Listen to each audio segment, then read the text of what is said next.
Welcome everybody to the very first Chess Goals Roast My Chess episode. How's everybody doing? We got Prestige in the chat. We got Sharon in the chat. Christian in the chat. Looks like 10 viewers. Okay, so I need to know from you guys. Put your answer in the chat. 1 to 10. How hard do you want me to roast the two participants today, with 1 being normal Matt and 10 being savage? How hard should we roast the participants today?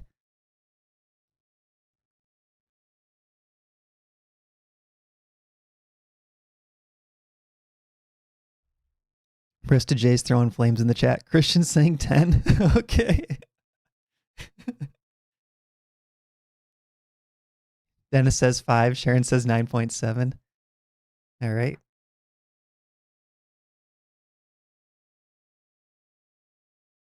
Larry says 4. Okay, good. So we have some terrible games by some horrible players today. This is going to be a lot of fun. Let the game. So Dennis, Yorit, I don't see in the chat yet. He's the first participant. But we do have Christian here, and Christian said 10. Hopefully Yorit shows up soon. So the way this is going to work, we had one participant selected who became a Lifetime Access member in November. And then I decided in December, because we did like a big promotion for people that weren't Lifetime Access members. So in December, we did a couple things for Lifetime Access members. One was a drawing for Roast My Chess if they were interested. So Yorit won one of those and Christian won one of those. So we're going to go through both of these players' games today. 5 games each. They submitted their 5 most recent games. Hey, Jordan, welcome. And I want to keep this instructive. So even though it's called Roast My Chess, really the whole point is to be instructive. And I didn't look at any of these games in advance. So all I've really done is loaded the games up into this chess.com library. And what I want to do is spend approximately 30 minutes on each person's games and just show you guys how I very quickly would overview a player's 5 games, go through it and create some takeaways and things for them to work on going forward, both positive and negative. So that's kind of how this is going to work today. 5 games from each player, 2 different players. Hey, Doff, welcome. Good to see you. And then next week, I want to make a quick plug for this.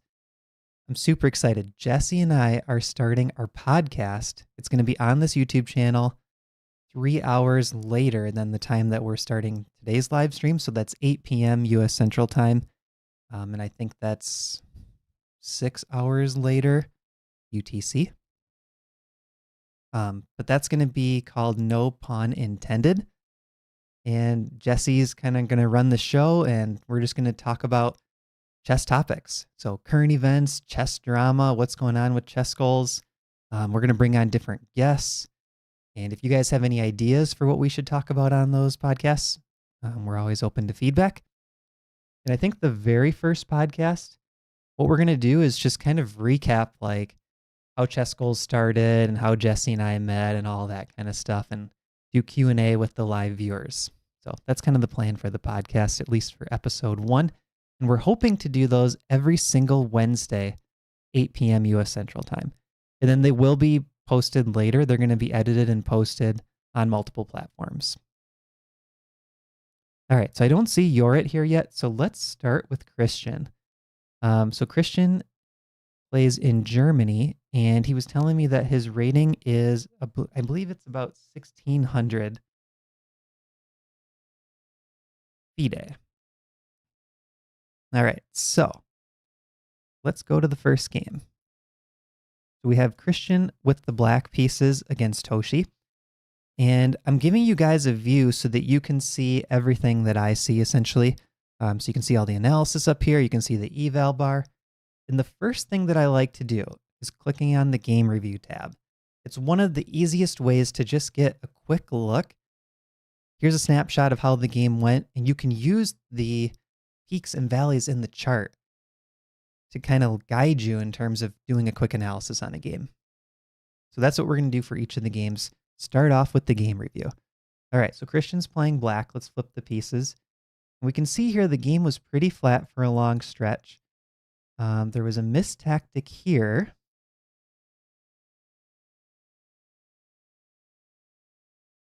Where Christian gets a 2.3 advantage, loses the advantage, and then in the end game, we get this king and pawn end game, where white does have a winning position for a move, and it goes back to equal, and the game ends in a draw. Okay, so that's our quick snapshot of the game. Now let's go through the moves. All right, so back to the start. Christian's playing black. He's a Caro-Kann player. We get the Panov-Botvinnik structure. Isolated queen pawn. Let's take off the feedback arrows. Yeah, Caro-Kann, great way to start. Now we get a hanging pawn structure. So let's see how Christian handles this. E6, solid, but you do want to try to keep this bishop outside the pawn chain. So Christian, one tip for you here is I would recommend going G6, bishop G7, so you can get this bishop outside the pawn chain. It won't be blocked in by your E pawn. And then look to play, like, after you get castled, knight A5, rook C8, and put pressure on these files with the queen and rook. So I think it's a slightly better plan. Playing E6 is just a minor positional inaccuracy, so I can't roast that too hard. Knight F3, bishop E7, castle, castle. So we can see about a 0.8 eval for white. And I would say at the 1600 FIDE level, you really don't want to allow white to have a 0.8 or 0.9 advantage 10 moves into the game. So we're at move 10 here. So Christian, I think openings is one thing to work on already. That's what I'm seeing in this first game.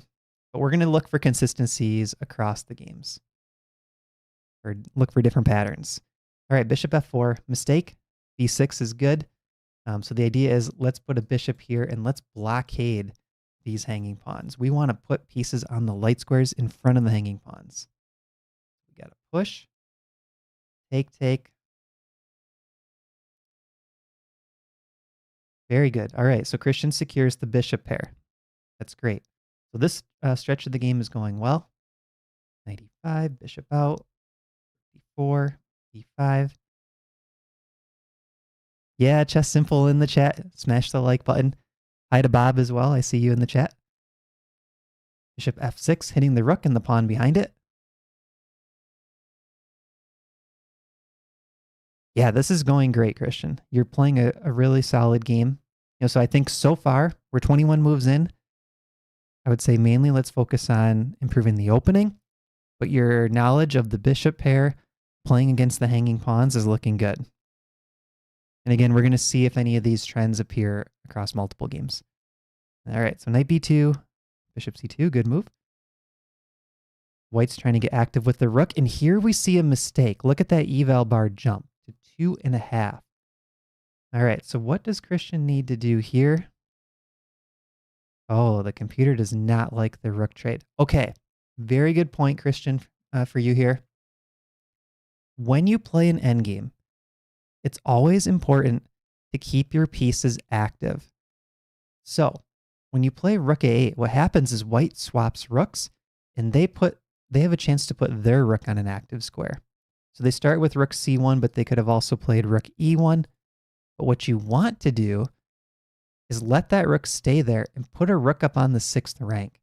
So for example, rook E6, because now your rook is active and it's defending, and you're ready to take this pawn on the next move. So if white plays a move like rook to C1 here, you could drop the bishop back, and white's under a lot of pressure. This pawn is passive. This knight's having trouble getting into the game. And I think that's why we're seeing that 2.5 pawn eval. So I would say it's a minor thing without looking at the eval, but seeing the eval, it's saying, you have a good chance to play for a win here. Yeah, Preston J saying, Matt casually suggesting getting back rank mated. Okay, so we get the rook trade, rook C1. There we go, back rank mate threat. White should not take the bishop. This is all looking pretty good. No mistakes. We have this bishop versus knight, and now Christian takes it into the king and pawn endgame. I would be a little bit careful here, Christian. I don't know how much time you have on the clock, but going into this king and pawn endgame with the white king on the 4th rank and your king only stepping up to your 3rd rank is a potential for danger. So even if you calculate out that this should be a draw with best play, be very, very careful here because this king can easily get opposition against you. Okay, that's good to know. Christian's saying much less time than the opponent, so you were trying to simplify. F4, H5. Yeah, so here it looks like with best play, white is able to secure a win by playing H3. The engine's stopping at depth 22, but there's a good chance that this is going to go up to infinity once it calculates deeper in the endgame. And we can see how this works. So we don't want to give up ground to the white king. For example, king d6, king d4. Now we have to choose a direction. This king has opposition. And if we make a waiting move here, white's got extra waiting moves. H4, this pawn moves, and now we get just the classic opposition position where white's going to go on to win. This king has to pick a direction, and the white king can go the other way. Hey, Dream, welcome. Nice to see you in a live chat. All right. So this was missed by the opponent, and we agreed to a draw. So, summary. Christian, I think the opening, work on that Caro-Kann-Panov a little bit. Excellent middle game. Very nice job with the bishop pair. Nice job playing into the end game, keeping your rooks active, playing against those hanging pawns. And then the end game, I think, needs a little bit of work. Keeping that rook active in the end game. And then also, I wouldn't trade into that king and pawn endgame just because it was higher risk for you than for white based on the king positioning. So Christian, if you have any other thoughts to add game 1, go ahead and put them in the chat. Otherwise, we're going to go to game 2, see what we notice in this one. I'll get the review running. And I'm checking the chat now too if you guys have any other comments on game 1.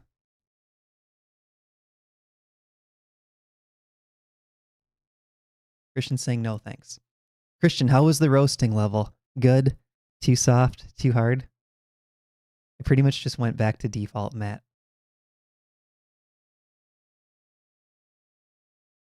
You don't like Panov? Oh, you can make Panov one of your favorite openings to play against then.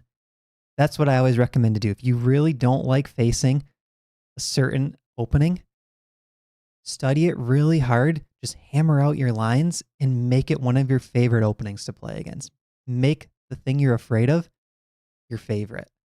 I love playing against the Panov. So I think if you keep practicing it, you could also learn to like playing against it. Okay, this game was looking very smooth for Christian. We see this big drop. He fights back to equality, and then at the end, he gets the win. All right, this one's going to be crazy.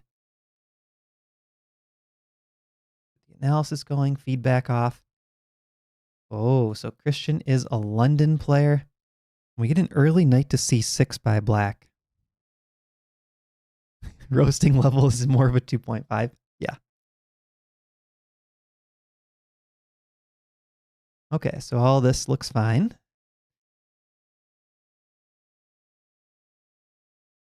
Good. Trade the bishops off. Because black has the bishop pair here, really there's no reason for black to want to trade off this bishop. Because what you can do now, yeah, the engine's confirming this, you can blockade the double pawn. So this is a positional thing to work on, Christian.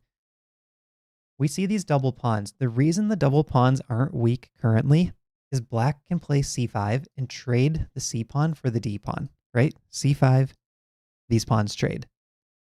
When the dark bishops trade off, this pawn is in danger of being trapped here.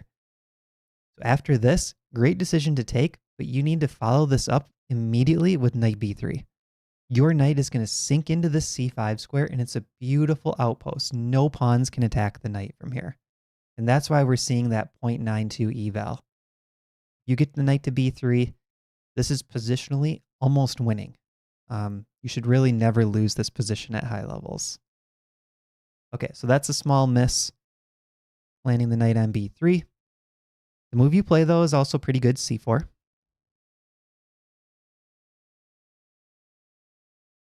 Okay, castle. Yeah, computer, again, still likes this idea, knight b3, and you play it. Very good. Bishop d3.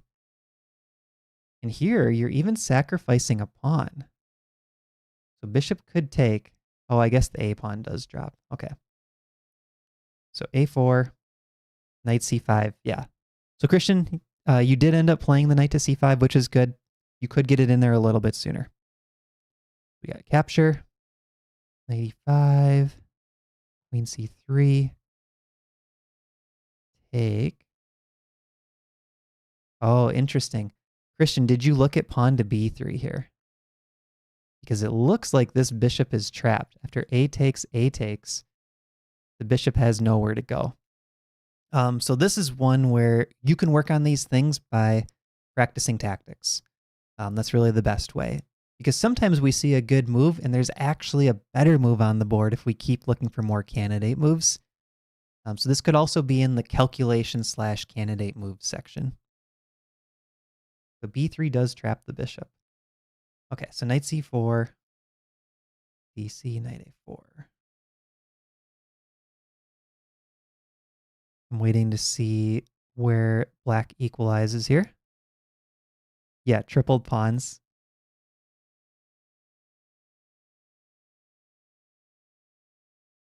Black's doing a good job playing active. You see how he built up this kingside attack?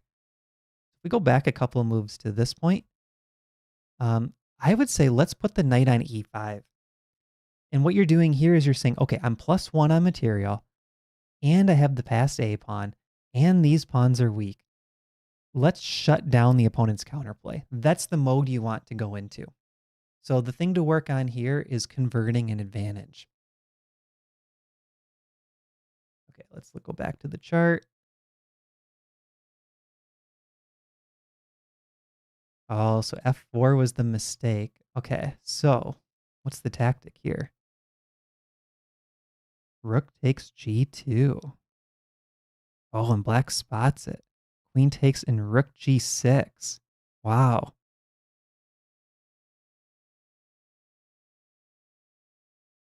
So it's still queen for 2 rooks. It's not easy.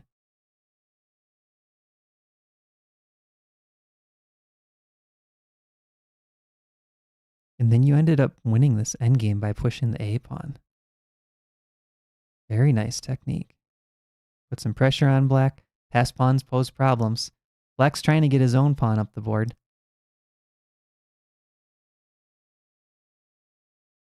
Wow, very nice.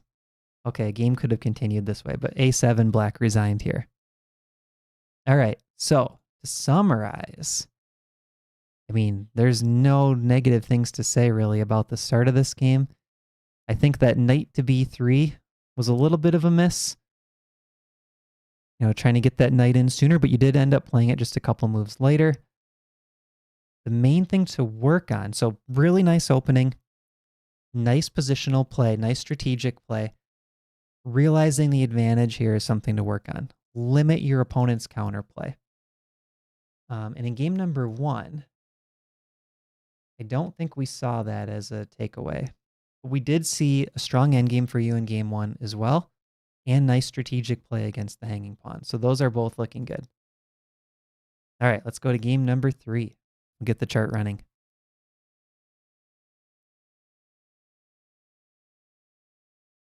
And guys, in the chat, feel free to add your thoughts too. Like if you're seeing similarities across games, maybe put it in the chat now. What do you think Christian's doing well? And what do you think he needs to work on? Put your answers in the chat. All right, game number 3. Again, looks like a very strong opening by Christian, a drop off. So he loses the advantage, fights back, but then black ends up winning in the end. Okay, so it looks like maybe we have a 2-game trend on realizing the advantage. I saw the Trump wall before playing game 3. What's the trump wall, Christian? All right, so this is going to be Trumpowski attack.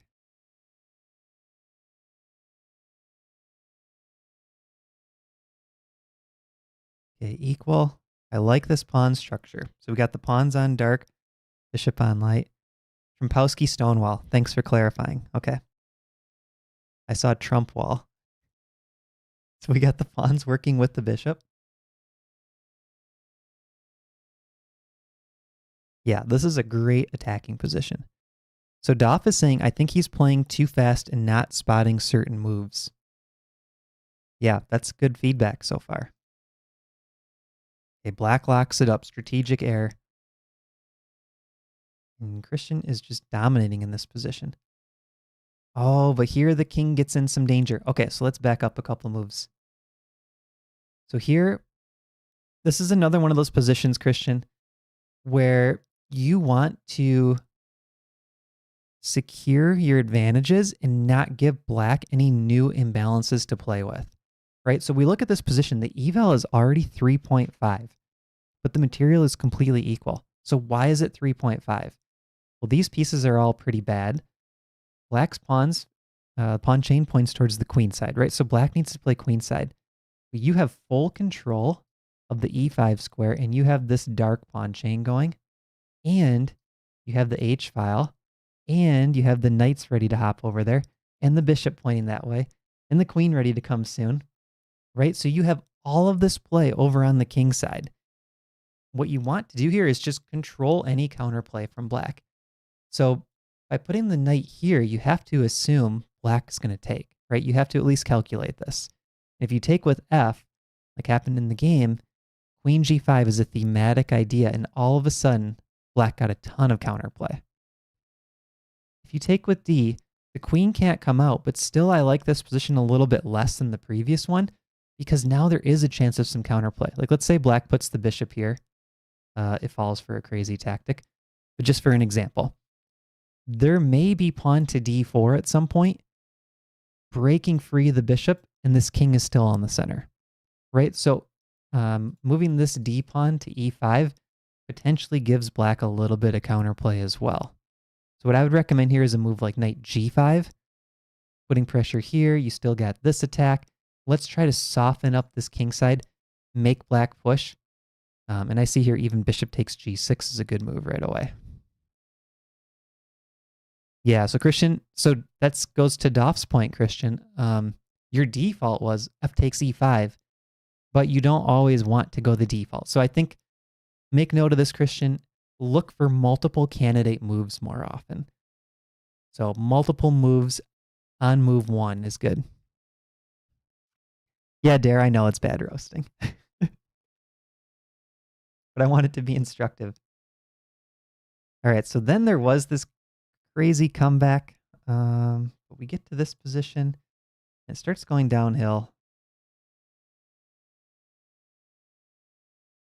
Yeah, that's hard to spot. I think it still feels like black has a big advantage here, and even though the computer is saying 0.3. So I'm going to go with realizing the advantage. Strong opening again, Christian. But just watch your opponent's counterplay and then multiple candidate moves. Let's go to game 4. We're starting to get some trends.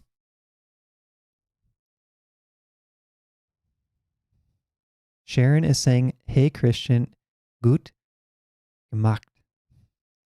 And Chess Simple says, sometimes it can be helpful to pick a line you commonly get, focus heavily on it for a bit.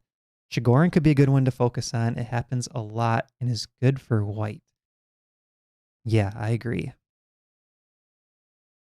All right, this is another wild one. Look at the chart. So Christian, let us know in the chat. Were there any issues with time management in this game when it started to get wild? Because this could be another takeaway too. We don't have your clock times on these games, but you did mention one of the earlier games you were low on time.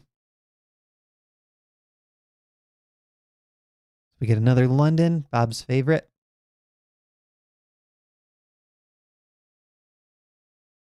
I was just watching a YouTube channel and people were talking about the country of London, which I found kind of funny. Bishop takes c3, rook takes c3. Yep. So we kind of get this strategic Nimzo Indian-esque position now.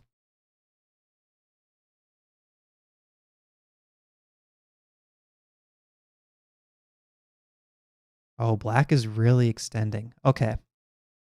So what's the best way to fight against a flank attack?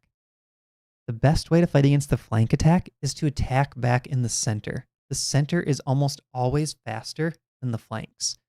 So we see this black king on e8. This top stockfish move is pawn to c5. That's why. It looks crazy, right? It looks like, oh, we're just dropping a pawn.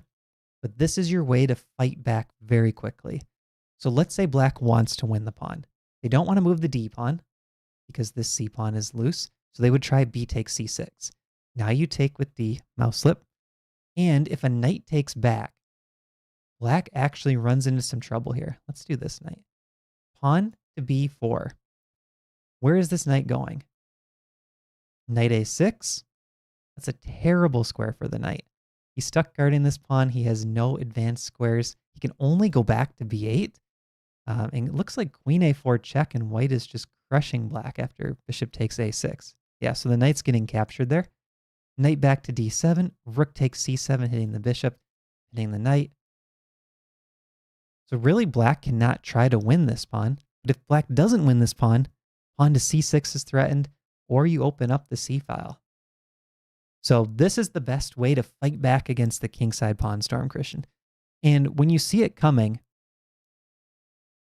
like right here, pawn g5, bishop h2, h5, you probably want to be thinking about this even before you castle, right? Like if you're afraid of this kingside pawn storm, play c5 right here. Keep your king on e1 for a little bit because he's not as much of a target here as he is on g1, where you immediately see the g pawn and h pawn coming up the board. Yeah, I agree with Dare. You have some nerves to go right into the pawn storm. It's very brave. 2 hours without increment.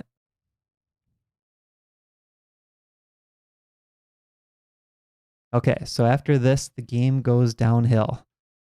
Knight goes back, and black just has a massive attack. But black gets into some time pressure later. Bishop takes f3, blunder. Oh, wow. Okay, Christian, so were you low on time at the end too? Because if you were low on time here, the takeaway is save a little bit of time. Because we're only on move 27. So you should have time on your clock, even with a 2-hour start. And if you did have time here, then the takeaway is calculation. No, but I made fast moves. Okay, good. So the takeaway here, Christian, is calculation. And again, it's move 1. So what you want to do is widen your search tree. Move number 1, look at more possible moves.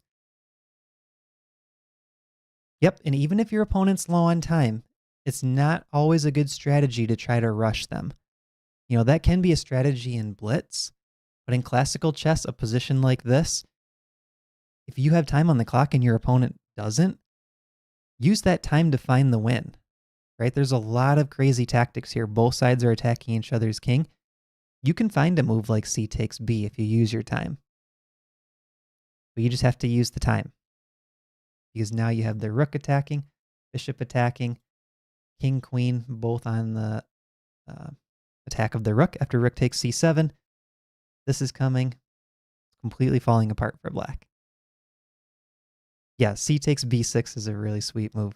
I like that a lot. So kind of looking back at the chart, Christian, solid opening. You know, you got this nice 0.7 advantage. But we need to look at candidate moves again, which is a calculation technique, having a wide search tree. Also, it's a little bit similar to the realizing the advantage, really watching the opponent's counterplay, right? So when you have an advantage like you do here, even though it's only like a 0.7 according to Stockfish, you really want to watch your opponent's counterplay and do the calculation, figure out what's the best way to not only limit what the opponent's doing, but also fight back, right? So in this case, on c5. A little bit different than the last 2 games, but they are similar. It kind of comes down to watching what the opponent's doing.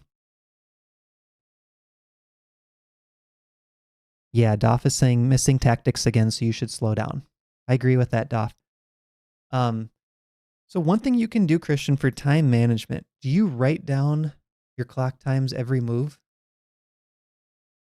I'm assuming this is over the board, because that's something you can do to help with time management. I like to write down, I don't think I have my scorebook in here, but I write down every single move, essentially how much time I have left on the clock. And a couple strategies that I like to use. I'll look at how much time my opponent has, and I try to stay up on time unless they're unreasonably fast. So that's the first thing I do. The second thing I do is I try to think, like, how many moves do I think the game is going to go? How many minutes do I have left? So if you have a 120-minute game, you're down to 100 minutes, let's say, and you're on move 20, maybe you assume your game's going to go to move 60. So you got 100 minutes, 40 moves. Yeah, maybe 2.5 minutes a move, and kind of keep that as a mental clock, right? You don't want to go too deep. And in this game, it sounded like you didn't even have an increment. So I would probably say, in that case, let's do 2 minutes a move. Let's assume that game's going to go like another additional 20 moves. I lost track of the math. I think you get what I'm saying. Like, kind of figure out how many moves do I plan on this game going, how much time is left, and let's approximately divide that evenly, and that'll help save you time for the end games as well. Yeah, and you can use your opponent's time to think too. That's another good point, Doff. Hey, Randall, welcome. So we're on the 5th game from Christian. We have some good takeaways already. This chart is the craziest one we've seen so far. A lot of ups and downs. Okay, let's see what opening we're going to get. Christian's playing the white pieces, and we get a London. Oh, Stonewall Dutch by Black. We do have the Stonewall Dutch recommended in the Dynamic Slav course. Interestingly here, Black should play c5. That is not a Stonewall type move, so I completely understand why Black missed it.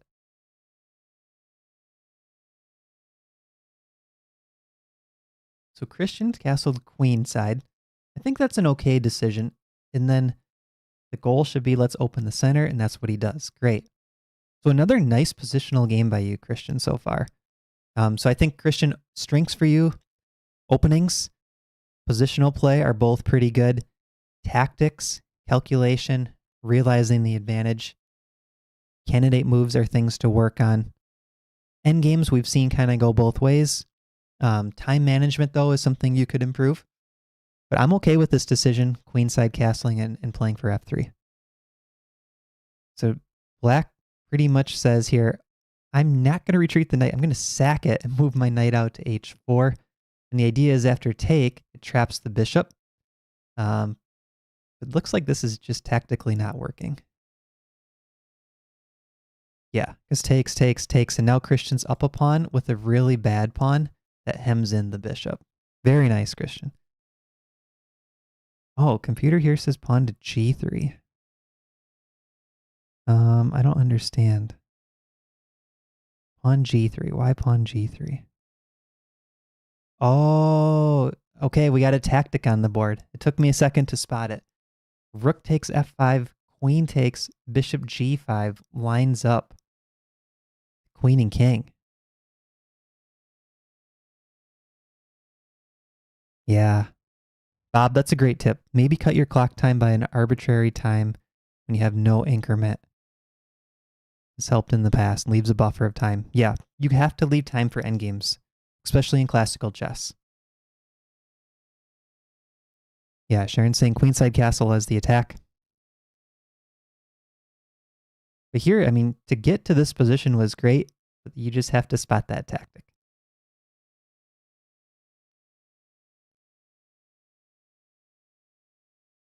Here's another good takeaway for you, Christian. So again, this is another realizing the advantage tip. You have the advantage here. You want to think about imbalances. Right now, Black has that bad bishop that's trapped in by the pawn, right?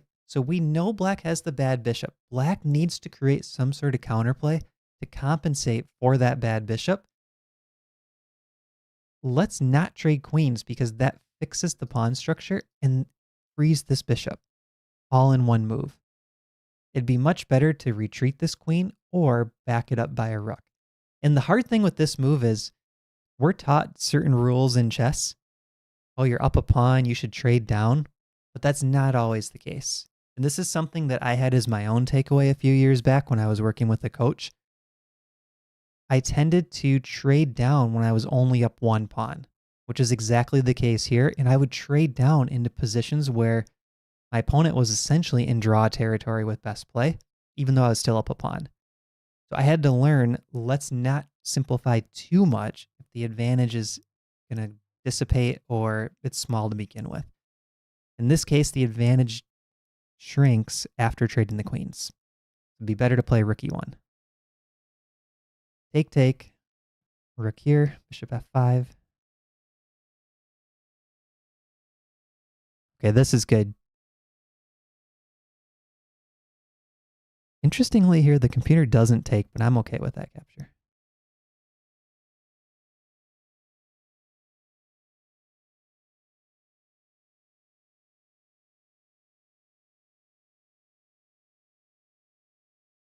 So here, Christian, it looks like if you keep an eye on what your opponent's doing, so f5 is good, e3 is good, let's try to slow down their plans. So this kind of falls in that same territory, the realizing the advantage. Black wants to play e2, and the bishop guards e1. So my default move here would be rook h2. Let's completely stop this pawn on e3 before it ever gets to e2. Let's make black use this bishop to defend the pawn. And then we could probably bring our knight around and scoop up the bishop. Like, I think a lot of players for black here are going to put that bishop on f2 very soon. Let's say they do it right away. Knight d3, that's already a mistake. A move like this, you can move the rook away. Knight guards here, and we're going to play rook takes bishop or rook takes pawn.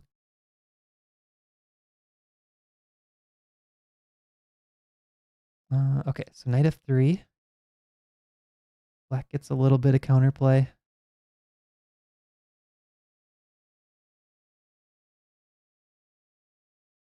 Good. Got the rook on e1.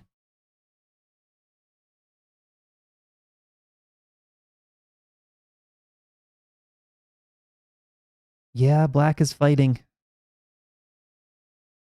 So I'm backing up a couple. So we need to figure out here, how do we simplify the win? The computer has a crazy idea. Knight h4. Pawn f6. I feel like knight g1 is the critical try, but what's...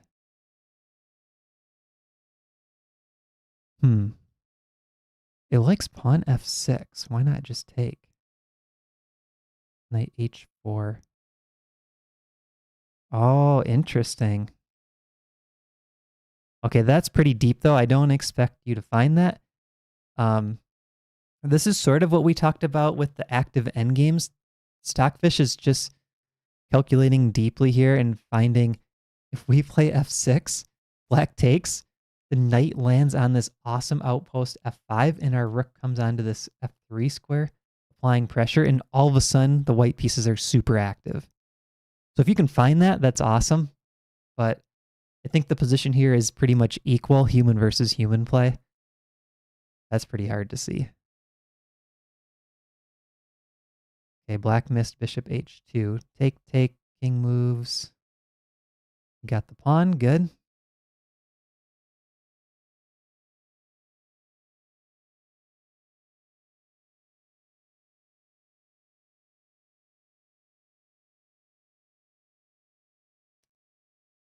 Oh yeah, I remember. I saw the very end of this game. Christian and I talked about the result. So they agreed to a draw here. There was a repetition. They agreed to a draw.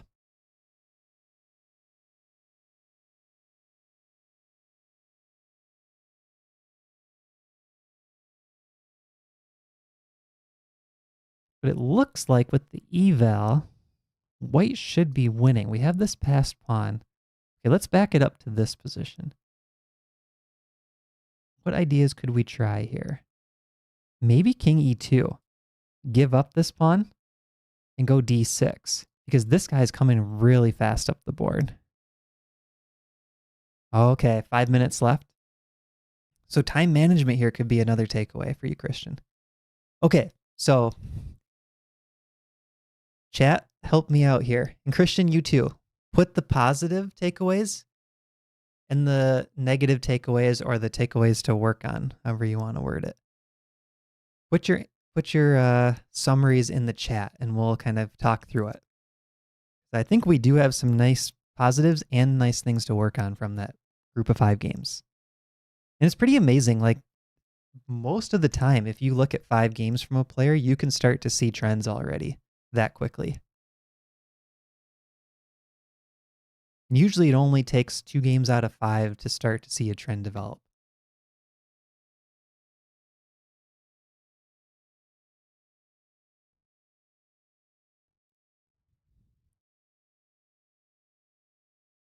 And I don't know if Yorit is here yet, but we will look at Yorit's games next very soon.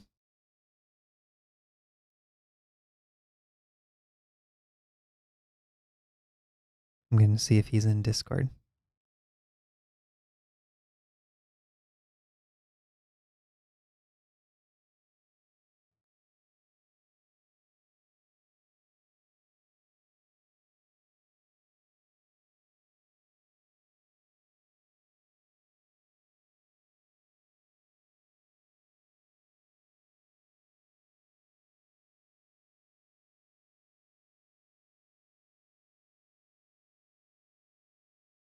Okay, Dream is saying,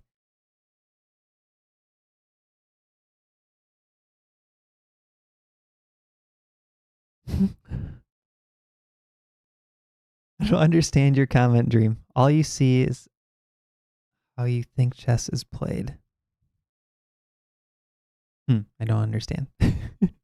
So Sharon's saying time management, pay attention to what the opponent's doing, not focus on your own moves, and you do play well. Yes, that's true, Christian. You are playing well. Good job playing actively, finding your counterplay. Take more time. Yep. So I think, Christian, you're doing good. Those calculation tips, the candidate moves, saving a little bit of time. Yep, watch what the opponent's doing. And I think kind of having that overall board awareness. What's the eval in this position? So who's winning? And when you're cruising to that win, just really try hard to limit what your opponent's doing. Make that win as simple as possible. That's the best way I can explain it. I think that's going to go a long ways. But you have a lot of nice things in your game too. I think your opening is very strong. Your strategic play is very strong. In your end games, I think you're outplaying your opponents overall in the end game. An end game is something that pretty much everyone needs to work on.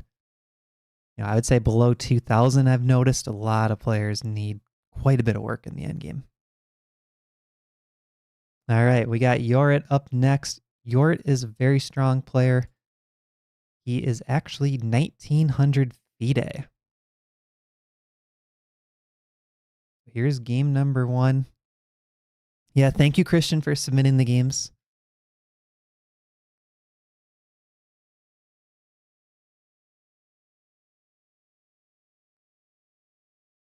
Would anyone like to ping Yorit in Discord? I think his username is just Yorit, just to see if he's coming. We'll still start on his games, but it would be nice to have him here. Let me know in the YouTube chat if you're going to check in on him. All right, game number 1. He's got the black pieces. Yeah, flipping the board is a great idea. And if it's OTB, it's okay to get up on your opponent's move and go around behind them, but don't hover too closely and just kind of get a sense of how it looks from your opponent's position. Oh, I see what you're saying there. Yeah. So I'm looking from an outsider point of view, but I think this is something that you can train as a skill too. In your own games, because we have this helpful tool of Stockfish and we have these game review charts, you can figure out okay, I lost this game or I won this game, but why did these spikes and dips happen? It'll take effort, and sometimes it will take guidance from a stronger player or even a player your own level helping out, outsider. But if you can consistently work on the takeaways, you'll get better and better at them over time. Because I notice takeaways in my own games, but I've also had quite a bit of practice doing it. So I think it's definitely a skill you can keep developing. We had a crazy accuracy game in this first one. 91 by White, 87 by Yorit. Thanks, Chess Simple, for checking on him. Oh, we got to look at this. Okay, it's a Tartakower. We got to go through the beginning moves. So Carol Khan, Tartakower, accepted, one of my favorite lines. Presta J, it's a Tartakower if you're still in the chat. Bishop D6, castle. Move the H pawn. Rook E8, knight D7, knight F8. This is all good. Queen C7, first mistake. So when you see the queenside castle, what you want to do in the Tartakower, and this is higher level stuff, you want to play bishop E6. You want to poke at this A2 pawn. Because what you'll find is a lot of players will play king B1. Now you can play B5. And notice how these pawns are controlling the light squares in combination with the bishop. That's where a lot of this Tartakower counterplay comes from. Because we have the double pawns. That's a potentially huge weakness if all the pieces trade off. So what do we have in return for that? We have this dynamic battle in terms of control for squares, and we have the dynamic of opposite side castling. So this sort of position, Stockfish already favors black a little bit. So that's how you want to play it. Stick that bishop on E6. The bishop can come to D5 soon, where it points at this diagonal and this diagonal. It's actually kind of like an outpost for the bishop. And then we can start to storm on the queen side with a move like A5, maybe eventually A4. And sometimes you play A3 and white goes B3. And then you get this like long-term weakening of the king side. And when white's trying to attack our king side structure, this extra pawn can actually help out as a defender. Thanks, Sharon, for watching. Have a good one. All right, so queen C7 played, G4, H4. That's good. Trying to shut down white's play. B5, good idea. F5. So here we see a pawn sacrifice. And even though the engine's saying 0.7, I'm okay with this because we have opposite side castling, and Yorit's going to try to attack the white king over here. Here we should probably look to play C5, but I see why he didn't do it. He doesn't want to trade everything. Like take, take, take. Here, rook E5 is a really cool move to insert. But you have to see that tactic. So really here, he should be looking to play C5. That's the way to open up this position. And I think I know what's going to happen. This is kind of a classic Tartakower that goes wrong for black. Like he's down a pawn. White's just kind of outplaying him smoothly here. Yeah, the game already ended here. Yorit resigned. Okay, so Yorit, I think the takeaways here, and we're nitpicking, but early on in the game, look to play the bishop E6 move. Which move was it? Right here, instead of queen C7. So what you can do here is you can look at games in the Tartakower. If you have our Carol Khan Middle Games course, that would be a great one. But go through a whole bunch of Tartakower games, and I would recommend even playing Guess the Move. Like set them up on a physical board, print out Tartakower games. I would probably tend to look for ones where black won the game. High-level players, or it can be high-level players playing Blitz or Rapid. Sometimes those are more instructive than their classical games. And play Guess the Move. Try to put yourself in black's shoes, and the more of those games you look at, the better feel you'll get for a Tartakower opposite side castling game. But there's no simple takeaways here in terms of like, well, you need to work on your tactics or something. You ran into a very strong player, 2000 FIDE, and he was able to play that position well. All right, game number 2. Yort has the black pieces again.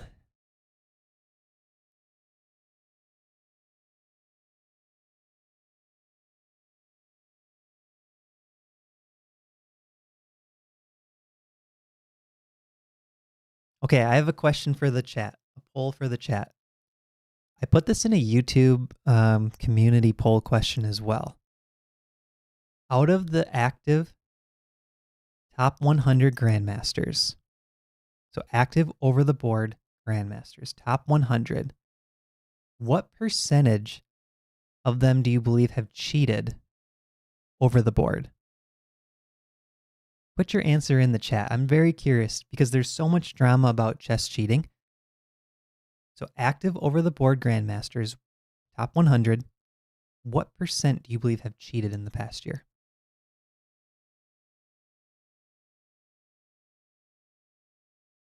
We get a dynamic Slav course triangle with the early queen b6. This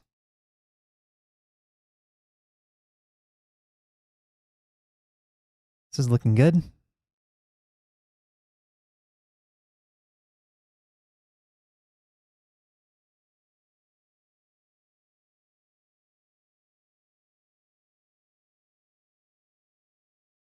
Okay, so here what we need to look at are imbalances.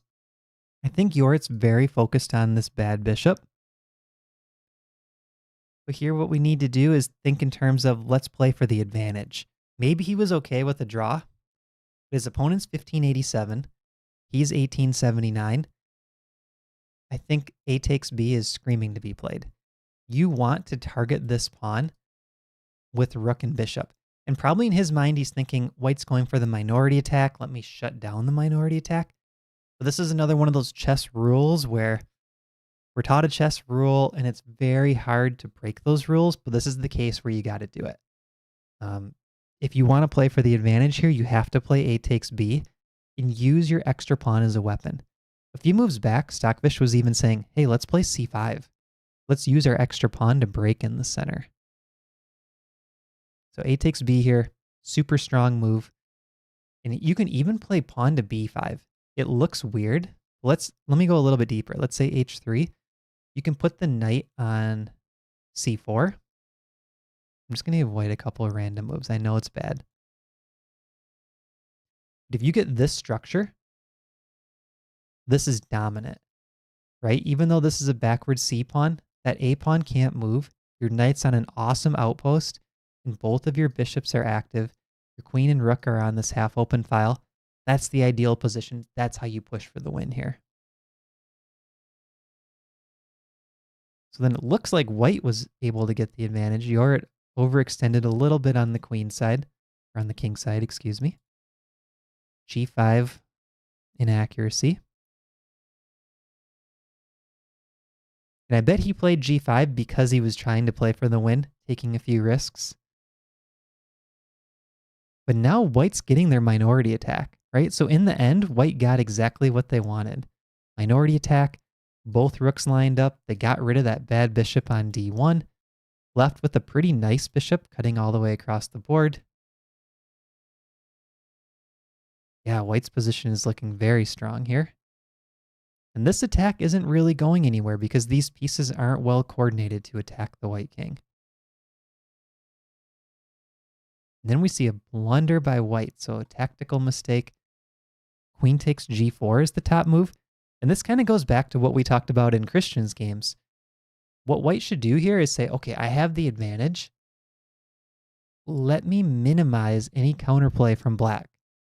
Rook takes C6 is playing for tactics in a position where you're already winning. So you got to play cruise control here a little bit as white, right? Let's grab that pawn.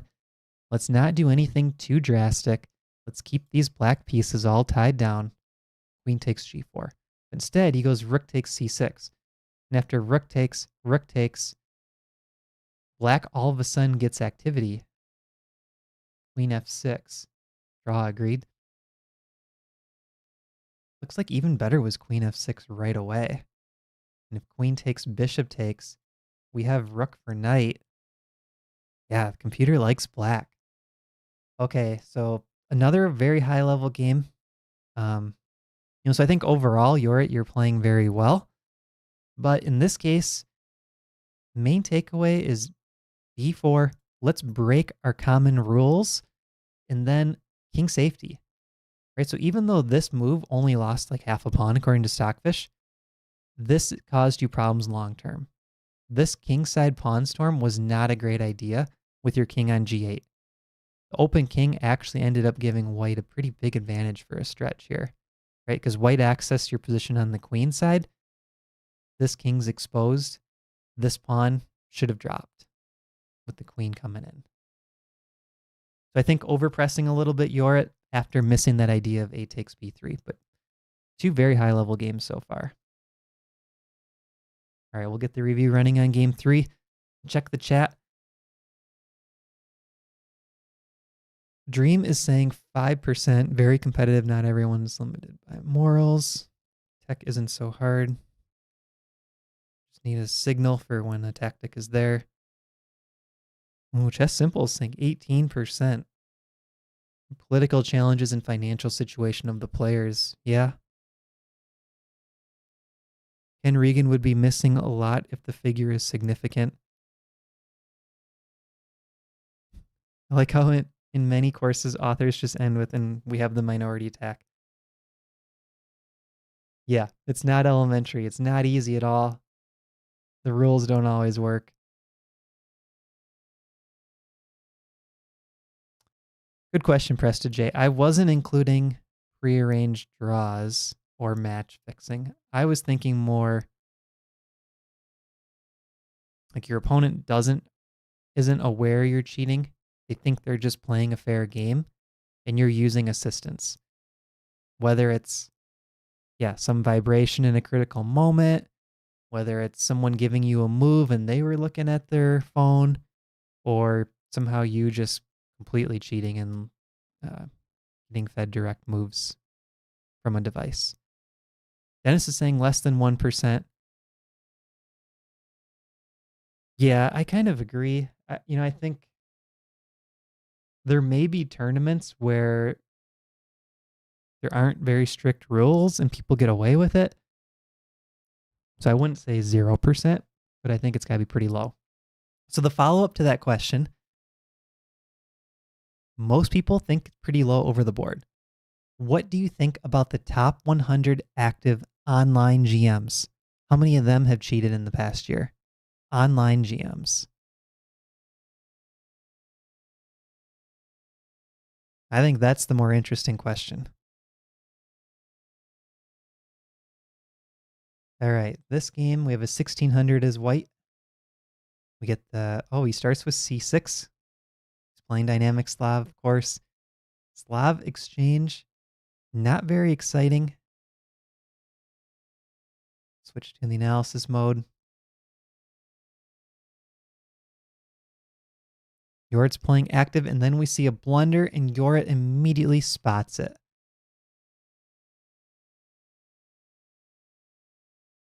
Yeah, this is just a super strong opening by Yorit.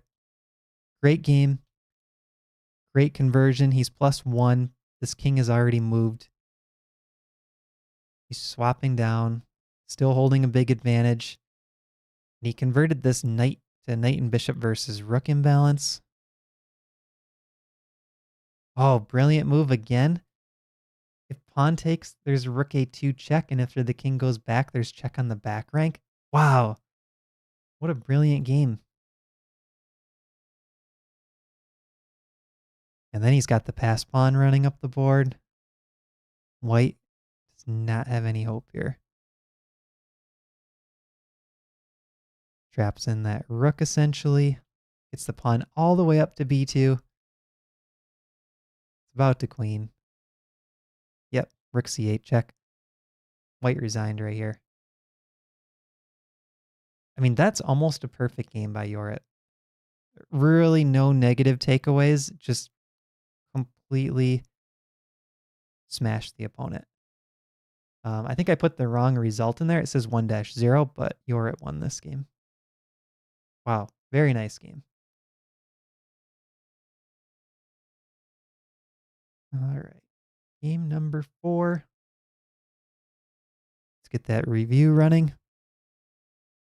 Check the chat. 5% in online games. 5%. 5%. Wow, everyone thinks 5%. Chess Simple, 29%. Wait. Chess Simple, is this... Are you Vladimir Kramnik? Is this your YouTube account? Chess Simple, can you say something that Kramnik wouldn't know, just so we can confirm?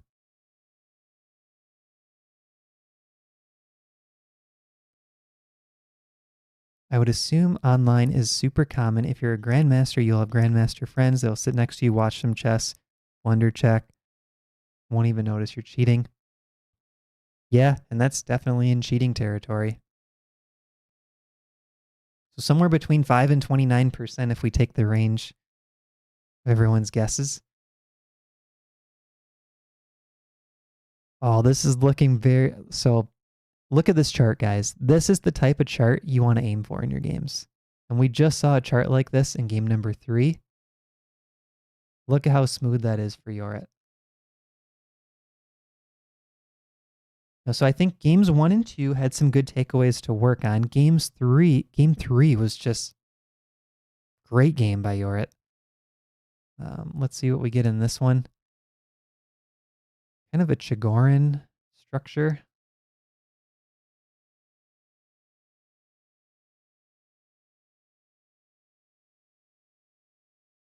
Oh, interesting. C takes D5. Nice little opening shot. If bishop takes F4, oops, mouse slip, D takes C6. And if the pawn takes this way, knight takes D5, guarding the bishop. So small miss there by Yorit against a player 400 points lower. But he still got a slight advantage here, half pawn. Let's see how he converts this. Yeah, this pawn structure, I forget what this was called. I did a middle game class on this. Talked about this pawn structure. It's like the advanced fianchetto or something like that. We have a fianchetto with this pawn up 1 instead of being back here. This creates weaknesses on the light squares, including the white pawn here. Pawn on D5 on a light square. And there's pressure coming along the C file potentially. So this is not typically a great pawn structure for black. And usually you want to see that pawn going up to C5. But Yorit pins down that knight in front of the pawn. Very nice positional move. Trying to get rid of that little board. Okay, bishop D7. Queen comes out.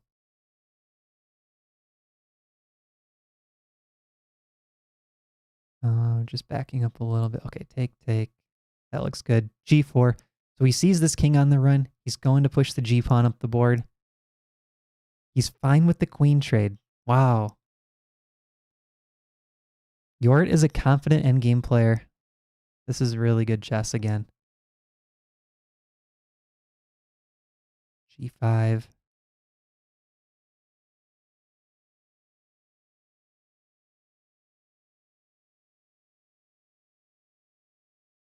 Yeah.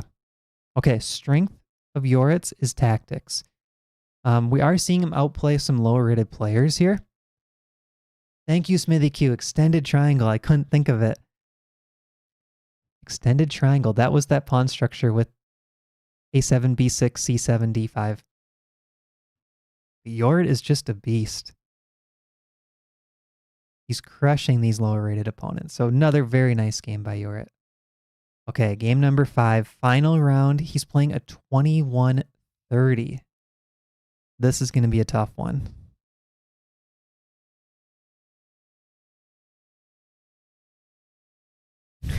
Every game so far is like watching 2 chess opening books playing versus each other. And then the humans come in the middle game.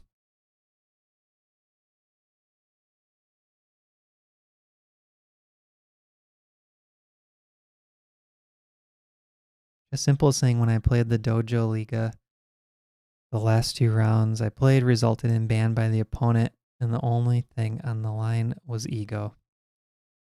Yeah. So I used to play in the 45, or not the 45, the 30-30 Lone Wolf League. And I was one of the highest rated players in the league, and I found multiple opponents who I was very confident cheated at least during part of the game. And it might have just been my own ego, but I mean, I'm looking at the Centipon loss of the players and the style that they played and the time management. And I was like, man, there's like almost no chance all of these opponents were completely clean. And I reported a couple and nothing happened. And then I was like, I'm not going to play this league anymore. Because I don't want to spend 2 hours on a game where I feel like my, 1500 USCF opponent who's rated 2300 Lee chess has a 5 Centipon loss average. And it's like, I don't know, making very strange moves. Thanks for watching, Doff. Okay, this game, we get some craziness. Look at the chart. So half a pawn advantage for Yorit, and then it drops to minus 2.2. Goes all the way down to minus 5. Gets back to equality. Yeah, Bob, that was in the 30-30.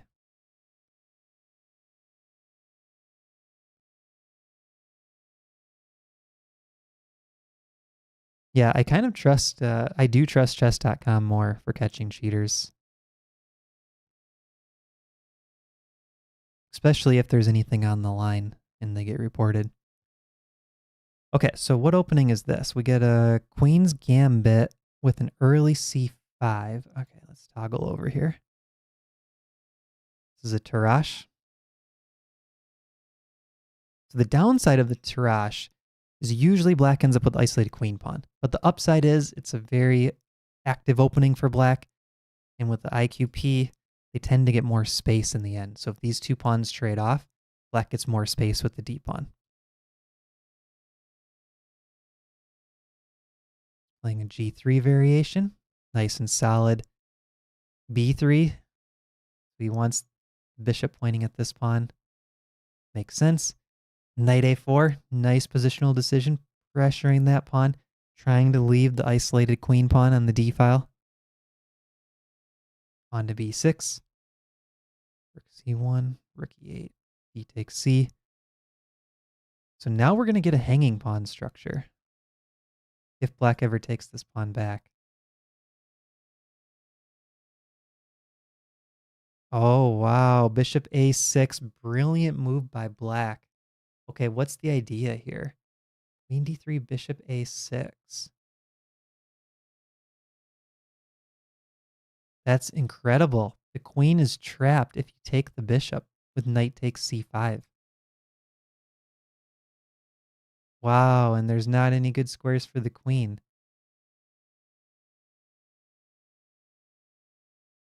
That was a crazy tactic by black. I mean, it didn't look like anything special was going on here. He takes c, bishop takes, knight takes. Knight a5 hits that pawn.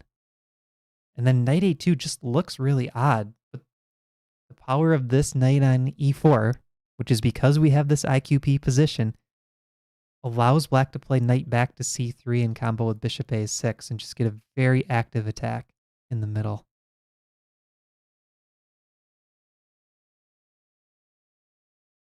Jeff is saying, I came expecting to roast a fellow 1000 player, a little bummed at the level of the players.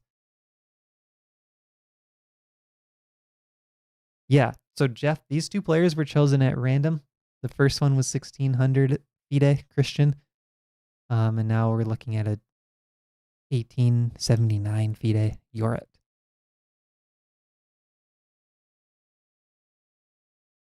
Okay, so I think the way to spot this, it really boils down to calculation, right? You have to recognize this is a tactical position, and you have to use that knowledge to make sure that you watch what's happening for both sides and really spend time in these types of positions. You see how active black is? That's got to have your tactical radar going off. This is a spot to spend time.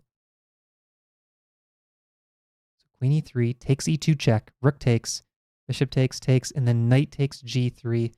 Discovered attack on the queen and hitting the rook. Yorit finds the best move and gets into this rook and 3 minor piece against queen endgame with 2 pawns for black.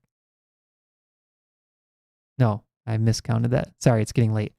3 minor pieces against queen and 2 pawns for black. Okay, so black is +2 in terms of material. Rook e1, rook e3. Now, one thing that Yor does have going for him here is he has 4 different pieces, right? In terms of big pieces, not pawns, it's 4 against 2. So he can somehow get these pieces coordinated. He can fight back in this position. Rook d3. a4, computer is not in love with it. But he's kind of just shuffling here and trying to slightly improve everything. I don't have any issues with how he's playing this so far. Gets the knight to c4. Yeah, I like this. So what he's doing is he's saying these pawns are now separated. Right? These were called hanging pawns next to each other. If you can get one pawn to push forward, then you can try to control the squares in front of them. So once that pawn pushed forward, he immediately jumps the knight into c4, and he's trying to control these light squares. Very good. And he's making it tough for black to make progress. Even though we see this 4.2 eval, how do we convert that as black? Right? We want to make that as difficult as possible for black to find a plan.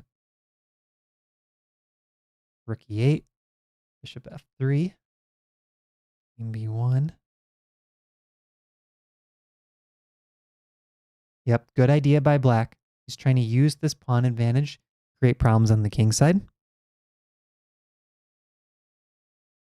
Oh, interesting. f5 is a mistake.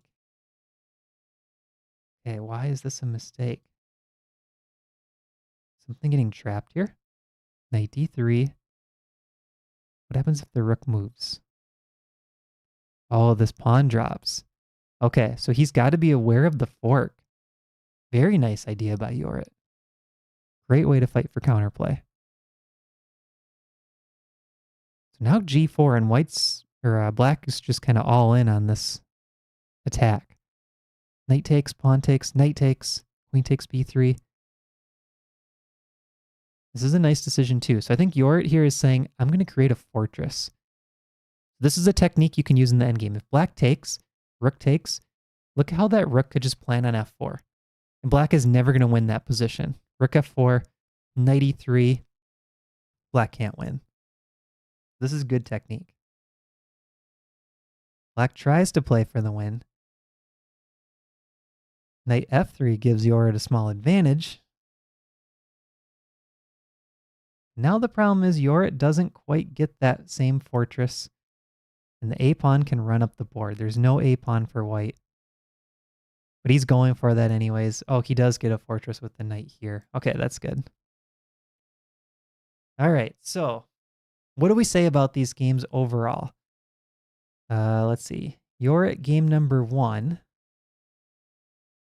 That was this Tartakower. He was playing the black side. This is one where you want to study a lot of Tartakower games. So anytime you're at that you have an opening where you feel like the plans didn't go very well right out of the opening, really hammer out games of strong players in these lines and play guess the move. That's what I'd say for game number 1. Game number 2, this was the one where you were playing black again. This was the one where you have to find this A takes B. Break the general rule and just have a understanding of the imbalances in the position. Imbalances and eval. Keep thinking about those two things. You're a super strong player, so I think you are going to find this move if you calculate it out. I'm not sure if you looked at A takes B or, just kind of glossed over it completely. But if you saw it, just really work on the calculation here. Then at the end of each branching point of your calculation, think of not only what is the eval, but what is the risk reward, or what are the different imbalances, right? That's how you want to compare all the different branches in your analysis tree. But here, this is a pretty big miss. And then in this position, be very careful opening up your king like this. I know sometimes in the Stonewall Dutch you do this, but the problem here is white has a super fast minority attack. The open king caused you big problems and you almost lost this game. So games 1 and 2, there were some things to work on. Games 3 and 4, you completely crushed your opponents. I have nothing constructive to say, except just keep doing what you're doing in those games. Just, yeah, very impressive. And then this game just had some craziness. I think when you're facing these players 2100 FIDE, super strong opponents, you really got to use your time here. Like, I know you have the tactical ability to figure out that they're going to play bishop to d3, or sorry, bishop to a6 coming up after queen d3. You have the ability to find that. So your tactical radar has to be going off here and saying, okay, let's look for tactics. There's a lot going on in this position. Let's find a move like queen c1. Because now there's no bishop a6. Rook takes c3 is an immediate threat. And you might go up material with c takes b6 coming up, right? Because black was trying to get fancy, has not recaptured this pawn back on c5. Imbalances are something that definitely Silman's Reassess Your Chess was like the main source for imbalances, but I think now a lot of players talk about imbalances. It's something that I really hammer on quite a bit. So if you've seen my other live streams, I think it's your first one you said, Dream, but I'm always talking about imbalances. That's the way I think about every single chess position. And actually, coming up with the ChessGoals trainer, you guys have seen the ChessGoals trainer, right? train.chessgoals.com. I'll log in and show you how it looks. Coming up in the ChessGoals trainer, we are going to do something called the Imbalance scorecard. This is going to be really cool. I don't know if you've seen my video that I did a while back on the Imbalance scorecard, but it took a whole bunch of different factors in a given position, and you had to rate them. Like, oh, I think the bishop pair is half a pawn for white, or oh, I think the king safety is half a pawn for black. You rate all of those out, and it actually does a fairly good job of giving you an overall evaluation of the position. So even though we're not computers, if you go to break down all the concepts in a position, and sometimes some imbalances you just say, well, it's not a factor here. Let's go to the next imbalance. But when you add them all up, you'll get pretty close to the eval. And the more you do it, the more you practice it, the better you get. So that's coming up in the ChessGoals trainer. Who in the chat has used the trainer so far? Just curious. Who's tried this out? I know Bob has. Yeah, Bob's excited. Imbalance scorecard coming.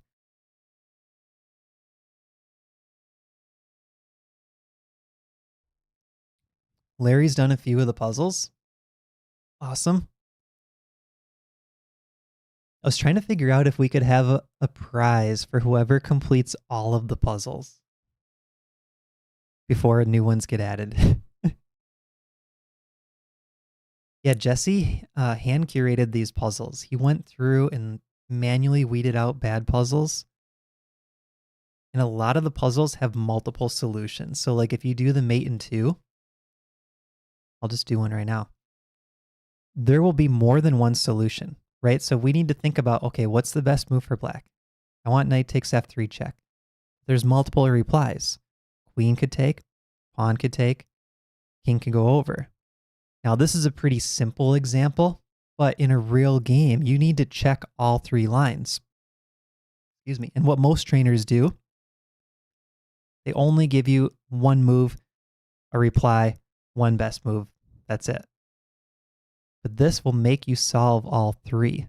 And then sometimes if it's too similar to the other solutions, then you only have to solve it one time. Like they'll be weeded out. But this is a case where they're different enough. Okay, so this one, mate in 2, we need to move the knight and get queen e8 checkmate. So it looks like knight c6 check.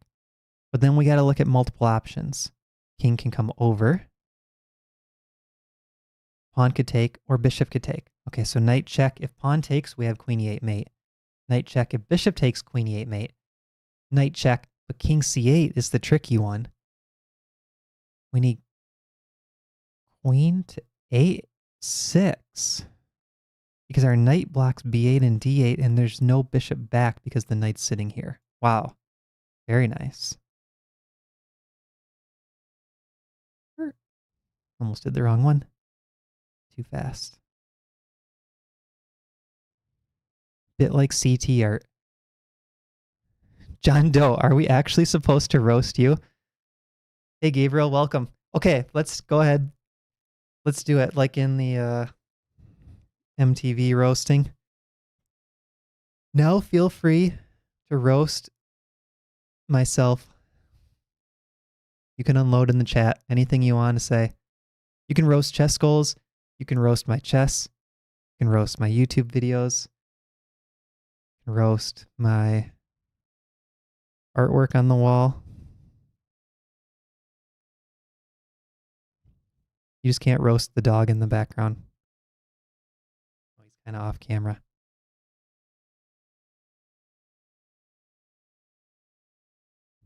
He's sleeping. John wanted to do... John suggested the roasting and said, you have 6,000 subscribers. Why would I insult your channel? I feel like that is a roast. Are you saying only 6,000 or are you saying 6,000 is good?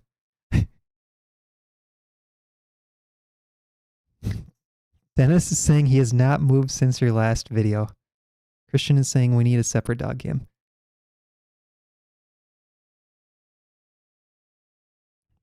Dennis, you might be surprised to hear this. It's actually a taxidermy dog laying in the dog bed. That's not a real dog.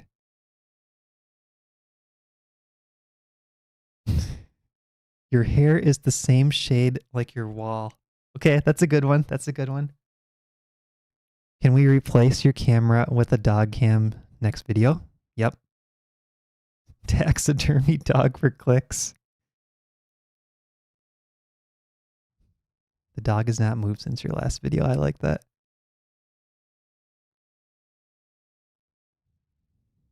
Dog for clout.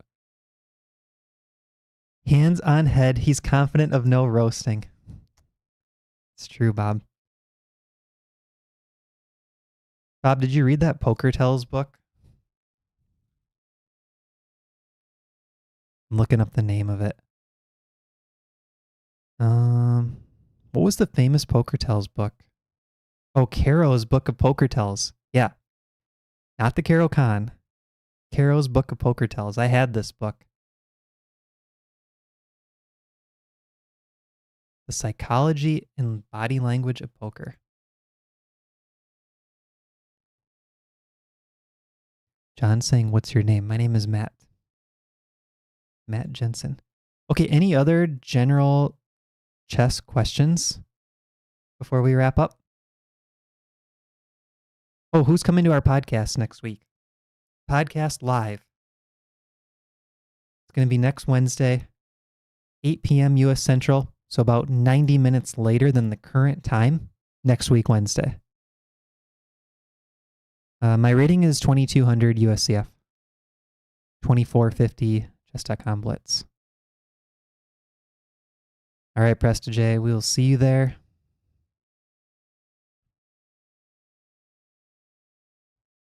If you have books, you're a nerd. I just got the Perpetual Chess podcast book, that chess improvement book. I haven't read any of it yet, or I should say I haven't read it like going page by page yet, but I've skimmed through it and it's looking pretty good. Oh, you're just asking about it? Okay, 1 second. I'll be right back.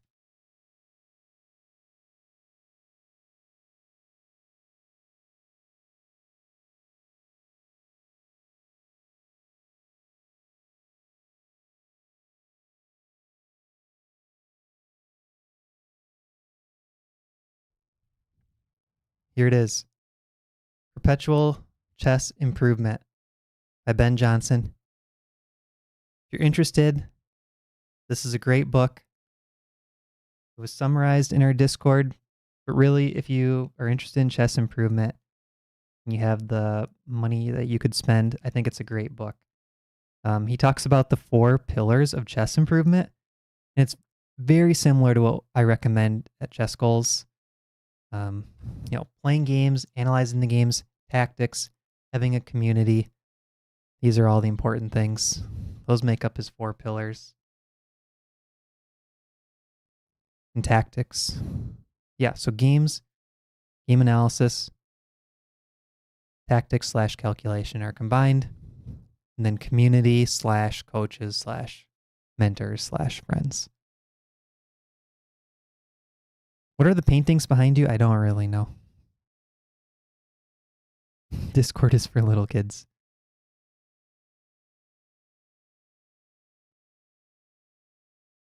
All right. I think we will wrap up there. Thanks everybody for watching. See you next week.